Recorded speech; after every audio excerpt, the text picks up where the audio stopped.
दोस्तों, आज सुबह जब मैंने अखबार पढ़ा तो शोक समाचार के कॉलम में अपनी फोटो देखकर मैं हैरान था। इसमें लिखा था कि मैं मर गया हूं। लगता है किसी ने कोई भद्दा मजाक किया है। लेकिन रुको, थोड़ा सोचता हूं। अरे हाँ, पिछली रात को ही मेरे सीने में बहुत तेज दर्द हुआ था। मैं पसीने से तरबतर हो गया था और उसके बाद मुझे कुछ याद नहीं। हाँ, शायद मैं गहरी नींद में सो गया था। अरे सुबह के 8 बज गए हैं। लगता है आज ऑफिस में फिर लेट हो जाऊंगा। आज फिर चिड़चिड़े बॉस का भाषण सुनना पड़ेगा। पर यह क्या, मेरे ड्राइंग रूम में से इतने लोगों की आवाजें क्यों आ रही हैं? अरे यहां तो बहुत भीड़ है। ये सब लोग रो क्यों रहे हैं?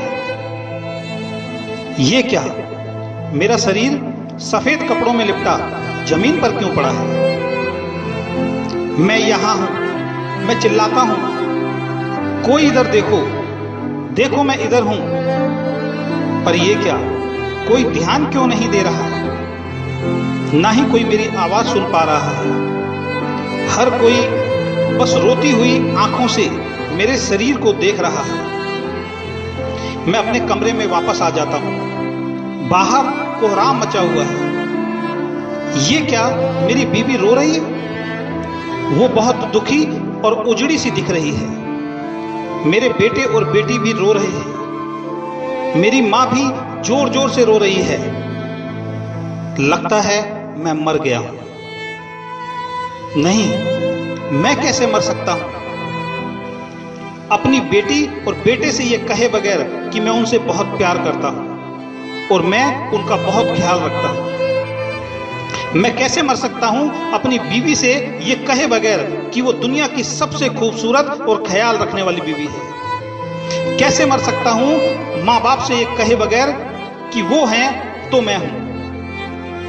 मैं कैसे मर सकता हूं अपने दोस्तों से ये कहे बगैर कि वो मेरे जीवन के सारे गलत फैसलों पर मेरे साथ खड़े रहे, लेकिन मैं वहां कभी नहीं पहुंच पाया जहां उन्हें मेरी सबसे ज्यादा जरूरत थी। अरे वहां कोने में मेरा सबसे प्रिय मित्र खड़ा है। वो अपने आंसू छिपाने की कोशिश कर रहा है। कभी हम सबसे पक्के दोस्त थे। एक छोटी सी गलतफहमी ने हमें दूर कर दिया था। हम दोनों के अहंकार की वजह से कभी हम एक दूसरे को माफ नहीं कर पाए। मैं उसके पास जाता हूं और उससे कहता हूं, दोस्त, मैं अपनी गलतियों के लिए तुमसे माफी मांगता हूं। हम आज भी अच्छे दोस्त हैं, मुझे माफ कर दो। पर यह क्या, उसकी तरफ से कोई रिस्पॉन्स क्यों नहीं मिल रहा? क्या आज भी वो अहंकार में है? जब मैंने उससे माफी मांग ली है तो ये मुझे माफ क्यों नहीं कर रहा? बस रोता ही जा रहा है। पर एक सेकंड, शायद ये मुझे देख ही नहीं पा रहा है। तो क्या मैं सच में मर गया हूं? जमीन पर लेटे मैं अपने शरीर के पास बैठ जाता हूं। क्या करूं, कैसे करूं, किसे पुकारूं? कोई मुझे सुन ही नहीं पा रहा है। हे भगवान, मुझे कुछ और समय दे दे। मैं अपने बच्चों, बीवी, माँ बाप, दोस्तों को यह बताना चाहता हूं कि मैं इन सबको बहुत प्यार करता हूं। मेरी बीवी कमरे में आती है। मैं उसको बोल रहा हूं, तुम बहुत सुंदर हो।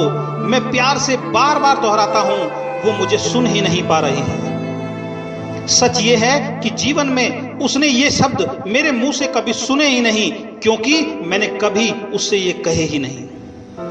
हे भगवान, मुझे थोड़े दिन और दे दे, केवल एक बार, क्योंकि मैं अपने बच्चों को कामयाब बनाना चाहता हूं।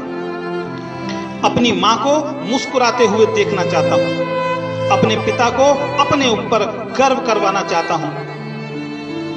मैं तो इन्हें कभी समय ही नहीं दे पाया।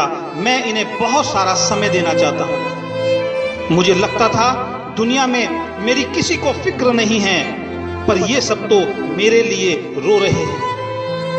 मैं इन सब का धन्यवाद करना चाहता हूं। मैंने ऊपर देखा और चिल्लाया, भगवान प्लीज प्लीज प्लीज मुझे एक मौका और दे दो। और उसके बाद मैंने आंखें बंद कर ली। तभी मुझे किसी ने कंधा पकड़कर हिलाया। मैंने आंखें खोली, मेरी बीबी चाय का कप लेकर मुझे उठा रही थी। मेरे बच्चे स्कूल के लिए तैयार हो रहे थे। माँ और पिताजी की पूजा करने की आवाज दूसरे कमरे से आ रही थी। मेरी आंखों में खुशी के आंसू आ गए। मैंने लंबी सांसें ली और अपनी पत्नी को गले से लगा लिया और कहा, तुम मेरा ख्याल रखने वाली दुनिया की सबसे हसीन बीवी हो, मैं तुम्हें बहुत प्यार करता हूं। वो कुछ समझ नहीं पा रही थी। उसकी आंखों में नमी थी, चेहरे पर थोड़ी सी मुस्कान थी, जिसको आज मैंने पहली बार समझा था। और मैंने खुशी खुशी मन में बोला, हे ईश्वर, इस दूसरे मौके के लिए बहुत बहुत बहुत धन्यवाद। दोस्तों, ये हम सबकी कहानी है। अभी भी देर नहीं हुई है। अपने झूठे अहंकार, अतीत के पुराने विवाद और मतभेदों को बुलाकर अपने प्रियजनों और मित्रों से खुलकर प्यार करो और सभी झगड़ों और मन मुटाव को भुलाकर एक नए जीवन की शुरुआत करो, क्योंकि मेरी तरह आपको दूसरा मौका शायद नहीं मिलेगा। जिसने भी ये कहानी लिखी उसको बहुत बहुत धन्यवाद, और जिसने मुझे व्हाट्सएप पे ये कहानी भेजी उसको भी बहुत बहुत धन्यवाद। अगर आपको ये कहानी अच्छी लगी तो ज्यादा से ज्यादा अपने मित्रों को शेयर करें।